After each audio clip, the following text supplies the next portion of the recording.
morning! So my name is Jenna Lee, and today we're doing a Heritage Toronto walking tour of Little Manila. It's called Migration, Food and Identity. So today we're going to be doing some food samples, learning a bit about immigration issues with Filipinos, caregivers and their children, and we're also going to be looking at some of the history of the area here. It's a really important neighborhood because a lot of times people don't realize that we have a Little Manila. They've heard of Little Italy, Koreatown, Chinatown, but not this one. So here at Bathurst-Wilson today we're celebrating in a special way Filipino Heritage Month. So when did you start this walking tour? I think it's been 2 years now. We usually run it twice a year. And what is the main reason for doing that? No, just to spread some awareness about the Filipino community. So far this is the only Filipino walking tour that has been going on. Before this, there was one that my fellow tour leaders, Diana and Ish, were running in St. Jamestown, and this is the next version of it here. So why the choice of, so we say, Little Manila? Oh, because a lot of times people don't realize that this is here, and even in our tours in the past, we've had people who are actually from the neighborhood, and they have been saying, we don't know what's going on, like why are all the Filipinos coming, what's good to all the different businesses coming, so they wanted to know themselves. So even just from the neighborhood people to even just some tourists here today from Europe, we're just spreading some awareness about the Filipino community's presence in Toronto. So what are you trying to highlight in this tour? Migration, food and identity. Like, are you going into some establishments here? Yes, we're going to be like tasting some food samples today. Okay. That's a secret. What kind of establishments? This morning, so we're going to be going to P&B to talk about remittances. We're going to be doing, talking about, the Caregivers College. We're going to be talking about some of the different foods you can get in the Philippines. And of course the community here and some of the statistics we found of families in the area. Okay, thank you. Hey, you made it!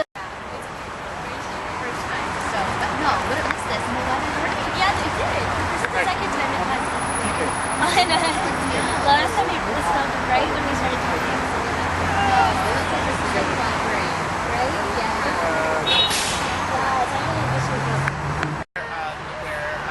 We'll stop and grab some food as well, some samples. Okay, Elena, why are you joining this tour? My aunt told me about it. I'm here on vacation and I'm interested in Southeast Asia, so I wanted to learn more about this area. Okay, so you're visiting from where? Sorry? You're visiting from... From Holland. From Holland? Yeah. You've been here in Toronto before? No, this is my first time. I'm here for 3 weeks now and I'm staying for another 3 weeks. So what got your interest in joining this? Well, I just wanted to know more about Toronto because there's so much diversity here. And then my aunt told me, oh, they're doing a tour here, so I came. Yeah, the place is called generally the Little Manila. So I don't know if your interest has got to do with Little Manila or the general area of North York. Well, also Little Manila because I'm interested in Southeast Asia. I'm learning Indonesian, but of course the Philippines is a very big country, lots of people live there, so that's very cool as well. Okay. All right, thank you. Focus on. Good? Awesome. I'd like to welcome you today on our tour of Little Manila. My name is Amar Sharani and I am the Programs Assistant at Heritage Toronto. Before we begin, I would like to acknowledge that we are meeting today on the traditional territory of many nations, including the Huron-Wendat, the Seneca, and the Mississaugas of the Credit River. Today, the meeting place of Toronto is still the home to many Indigenous people from across Turtle Island, and we are grateful to have the opportunity to work in the community on this territory. As we gather here for what's sure to be an amazing tour, I'd like to thank our tour leaders, Jenny Lee, Ish, and Diana, our volunteers Nina, Raphael, our photographer Agnes, and of course our program sponsors TD, the Toronto Star, and the Torontoist. As some of you may know, Heritage Toronto is a charitable arm's-length agency of the City of Toronto. Our programs every year include our awards program, our plaques program, and of course the tours program, which we're participating in today. Between the months of May, we organize 61 tours across our great city, facilitated entirely by a dedicated team of volunteers and staff. We couldn't do this without your support.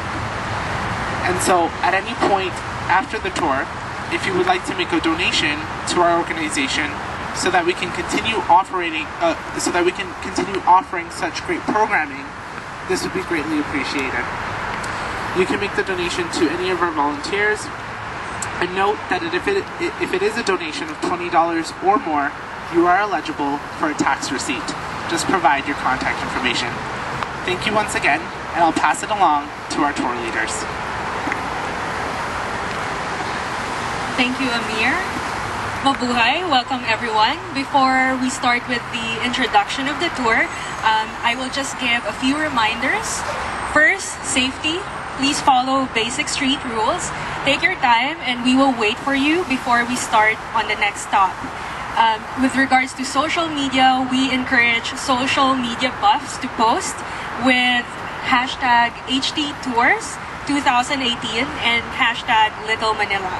If you have people's faces in your photos, please ask their permission before publishing it online. Third, there will be some food sampling from 3 restaurants and stores. Unfortunately, they provided this for free and they may not be able to accommodate all dietary needs. Before we serve the food to you, we will tell you what's in it, just to give you a heads up. Fourth,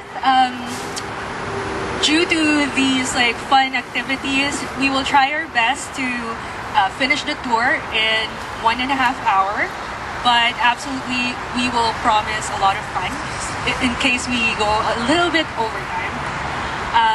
Okay, so mabuhay again. Maraming salamat. Thank you for coming to this tour.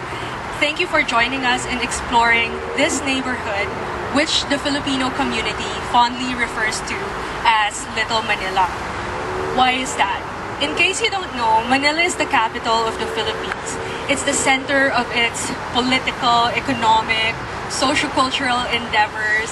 And just to give you an idea, it has a daytime population of 15 million people. Compared to Toronto, Toronto only has about 2.8 million, and Toronto is 6 times larger than Manila. So you can just imagine that with such rich population, it comes with a rich amount of stories, issues, challenges, grit. And that spirit is being rekindled right here in Toronto, right here in this neighborhood, where Filipinos come to live, to work, and to create their own community. In the past, there have been several efforts to acknowledge the growing presence of the Filipino population, and Ish will update you with regards to that. Yes, thank you, Diana. Just add to that, interestingly, to acknowledge the growing number of Filipinos living in Toronto particularly, there have been efforts to reclaim spaces and identify spaces where Filipinos have been concentrating in terms of the population.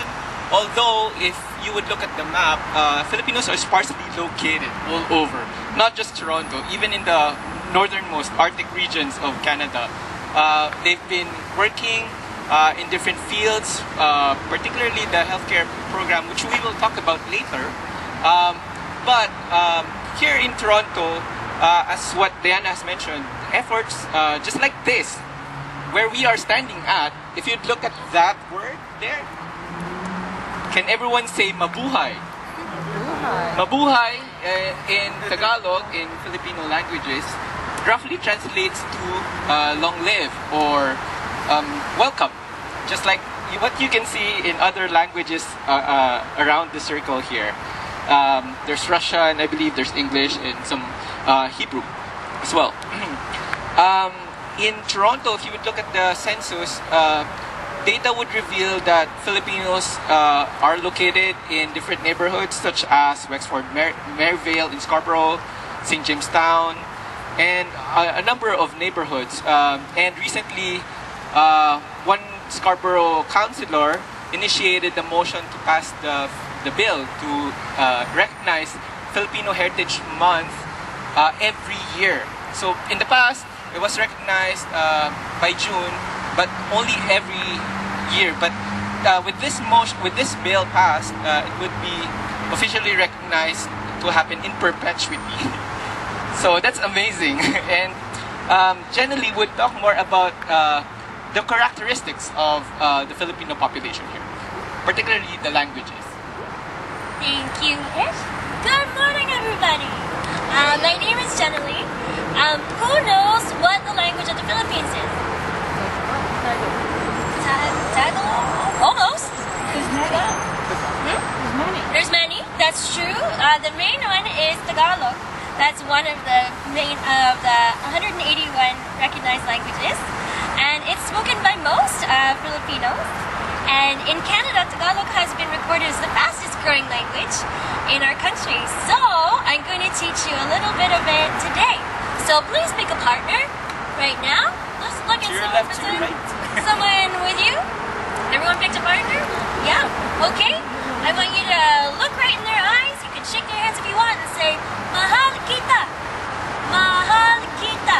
Okay? Mahal kita. Yeah. Mahal kita. You can say that. So, Truly? that does not mean what you think. You might think it means hello. That means I love you. So isn't it nice to spread the love this morning?